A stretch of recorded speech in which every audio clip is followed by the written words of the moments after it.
Hi guys! Welcome dito sa The Sun Charo. Ang reading nito ay for collective for anyone who can resonate sa reading nito. This is a general reading and a collective reading. Your energy at this time.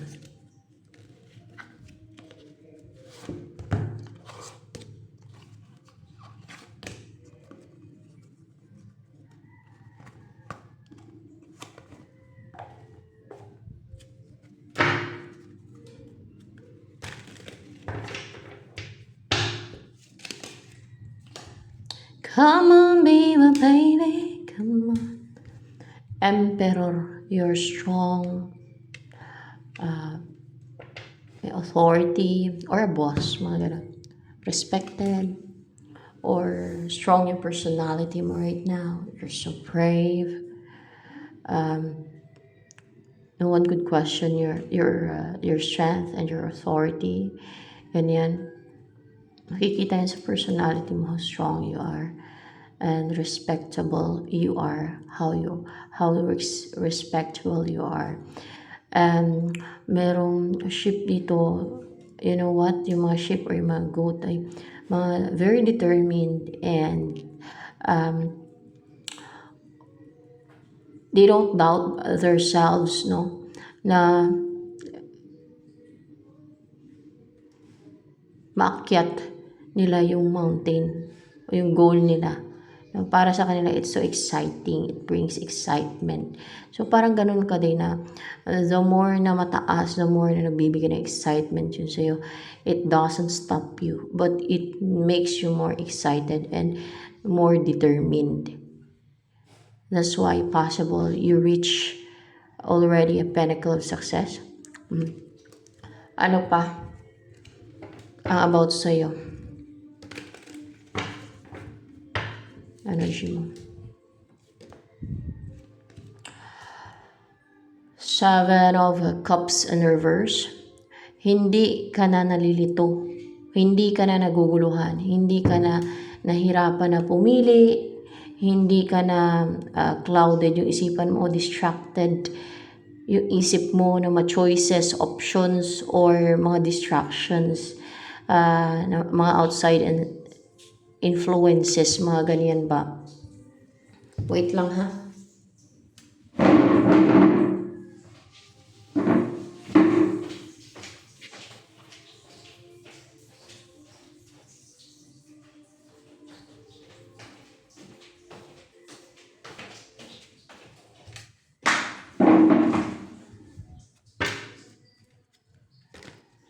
Ano ang kahilingan mong nag-grant?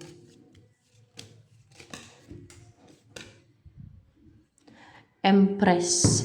Itong Empress na to, yun ang kahilingan mong nag-grant. Ang magkaroon ka na ng partner. Kasi Emperor and Empress. Asawa, partner, ganyan, na compatible kayo, na para bang husband and wife. So, kung sino man ang babae sa inyo, yun ang wife. Siyempre, kung sino ang lalaki sa inyo, yun ang husband. Ganun.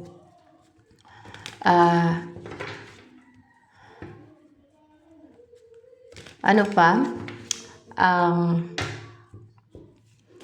kahilingan mong nag-grant. Ang ma-reunite kayo, ang mag-rejoice kayo dahil magkaroon ng reunion o magkaroon ng salo-salo, magkaroon ng reunion, you will be together and celebrate your union. There is a celebration here. Para mag-celebrate kayo na you are together, maybe with your friends, your family, or kung sino man yung makasama nyo na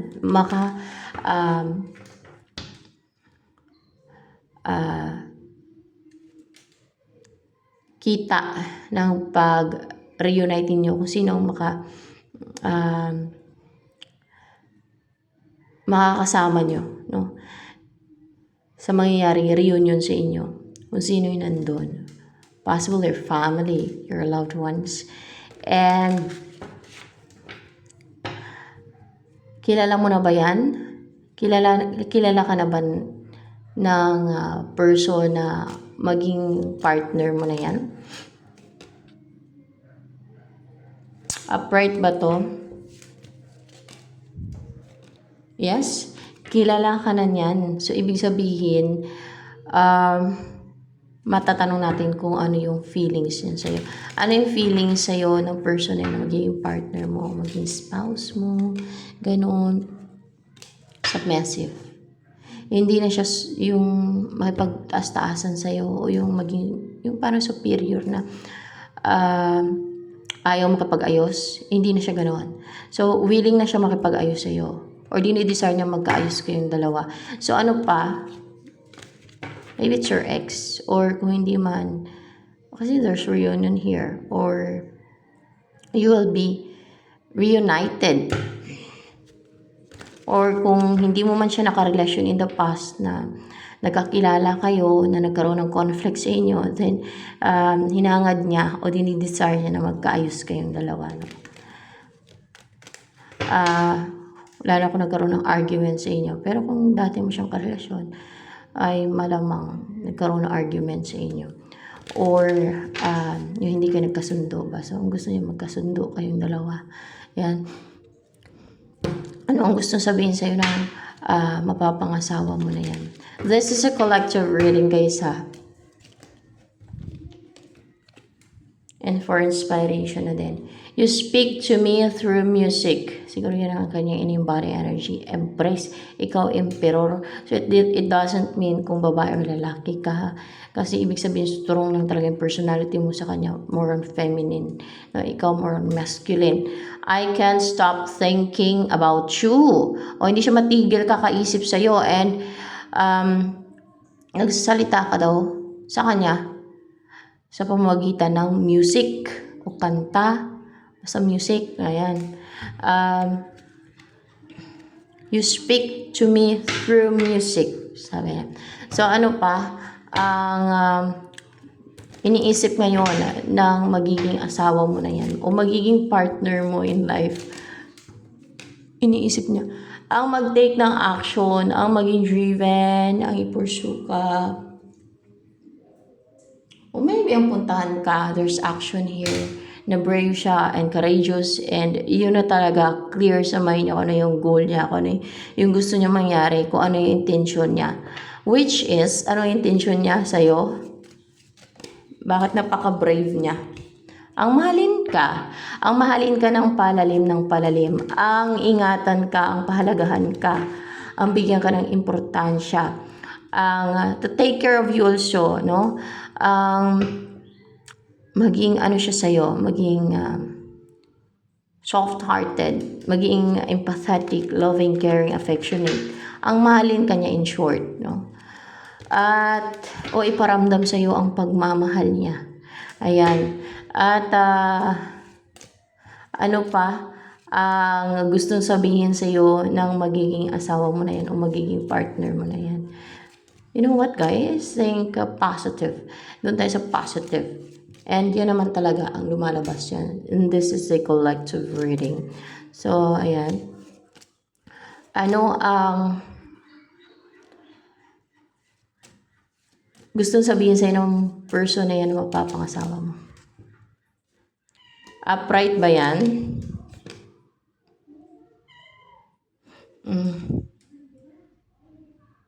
In reverse to, guys. Queen of Pentacles in reverse. Sino daw yung Queen of Pentacles in reverse? Siya yan. Tingnan natin. Yes, siya yan. Habang nag-aantay siya kung kailan magkaroon ng growth sa inyo, kung kailan yung tamang panahon para mag-work yung connection o kung anong meron kayong relationship na sisimulan ninyo o sisimulan ninyo ulit, pwede din. Ay unstable siya, uncomfortable, feeling unsecured, hindi siya okay, in short.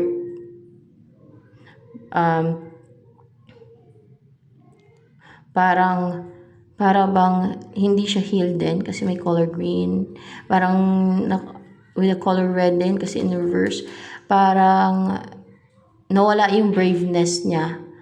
Yung ganun, parang nawalan siya ng strength and stability. Ganun, parang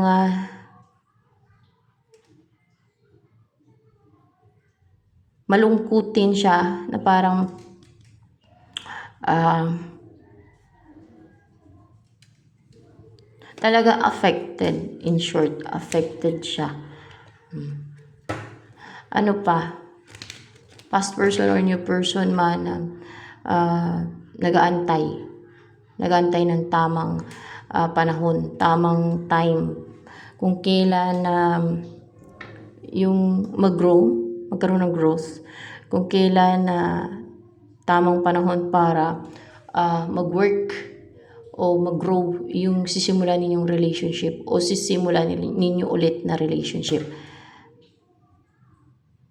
Either dyan, kung past person mo, edi yung sisimulan ninyo ulit na relationship. Kung new person, ay sisimulan ninyong relationship. Ano ang dreams and desire mo? Ito kaya, maganda dito. Ano yung dreams and desire mo na mangyayari na sa buhay mo? Ano yun? Yung dreams and desire mo na mangyayari na sa'yo sa buhay mo. Yan na magiging buhay mo, ganun. Ano yun? Mountain. Yung maabot mo yung tugatog ng tagumpay, yung top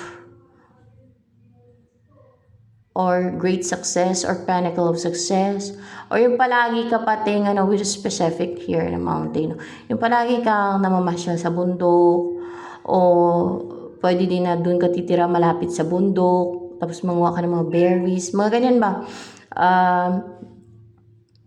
And 21 is lucky number 2 na maging maswerte na yung buhay mo na so fresh, payapa, fresh yung paligid, payapa yung pamumuhay mo, peaceful, masaya ka, na-enjoy mo yung buhay mo, di ba? Pag sa mountain, pag kahit nga lang pagmamasyal ka sa mountain, talagang nakakatuwa, talagang ma-enjoy mo, talagang kahit nakapagod siya akyatin, talagang ma-enjoy mo, hindi boring ang buhay, di ba? Lalo at maganda yung paligid, maganda yung view pag sa taas ka na ng bundok at yung madadaanan mo it's so interesting, no? And it's so interesting kasi minsan mo lang mapupuntahan lalo kung minsan ka lang makapunta sa bundok, ganun, or pwede din na pag manguha ka ng mga berries, lalo na kung sa ibang lugar, di ba? Doon sa mga mountain or sa gubat nila nakuha yung mga berries, mushroom, talagang ma-enjoy mo yung buhay, ma-enjoy mo talaga yung pangunguha ng mga ganyan, ng mga berries and mushroom. Katulad din sa dagat, di ba? Nakaka-enjoy din at nakaka-excite at talagang nakakatuwa manguha ng mga lamang dagat. So, ganun din yan sa mountain. Kung may mga makuha ka dyan, kahit nga wala kang makuha, talagang mag-enjoy ka, ma-rejuvenate ka pati. At parang makaka-heal din yan sa'yo. Ano ang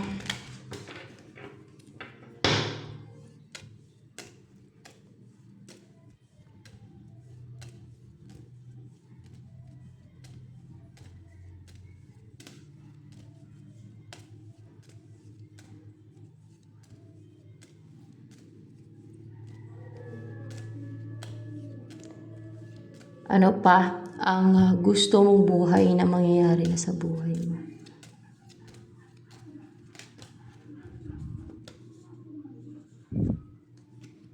Dalawa lang naman. So, kunin ko na. Lady,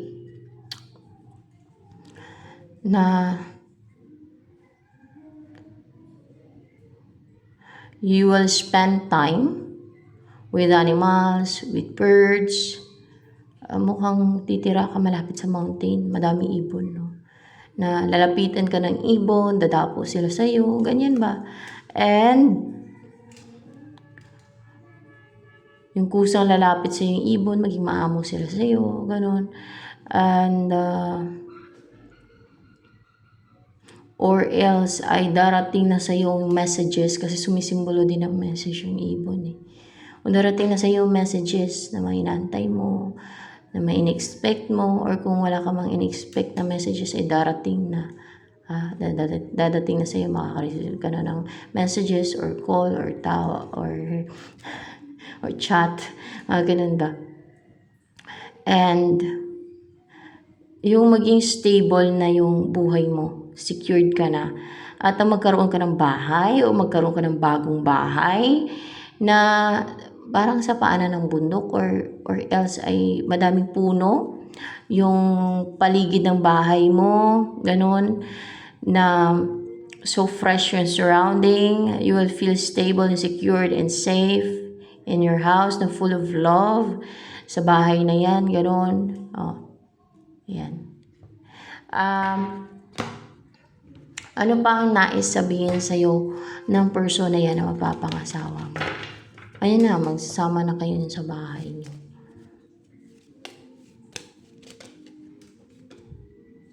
Magtatagumpay daw yan, guys. Magiging victorious. You will succeed. You will triumph over the challenges and obstacles and over the odds. Gawa man ng mga ibang tao na naiinggit, no, sa connection ninyo o ng evil forces, yung mga blackfish na yan o mga challenges na yan na pinagdadaanan ninyo. Sabi niya, magtatagumpay yan. Positibo siya. And this person will make sure na mag-triumph. Na makapag-umpisa kayong dalawa talaga. Na makapag-umpisa kayo ng destiny ninyo. Ayan o. Makapag-umpisa kayo ng destiny niyo. Na you will be together. Na mag-umpisa na kayo magsama. Tingin niya ay destiny ka niya. Kaya mayroong destiny. Feeling niya destiny ka niya or tingin niya pati destiny ka niya or nakadestin kayo na ma-unite at magtatagumpay daw yun. Pag mga destiny, may mga gustong marang dyan. Mga evil forces, mga witches, mga inggitiro, mga na-insecure na mga tao. Meron pa, pwede din mga elemento, mga ganyan, basta mga evil. Yan, kasi yung focus naman yan ay mang-harm. Pinapairal ay yung pagiging evil nila. That's why, ganun sila.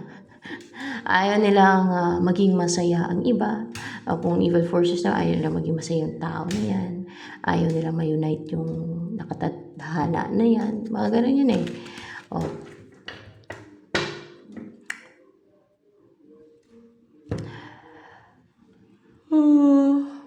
Mukhang marami ba yung namatay na witches kagabi? Marami, natulan. Masasabi ko lang ay condolence sa mga namatay na witches, sa mga namatay na mambabarang, mangkukulam kagabi, ay condolence. Hinatulan sila kagabi. Madami daw. So ito na lamang guys for collective reading.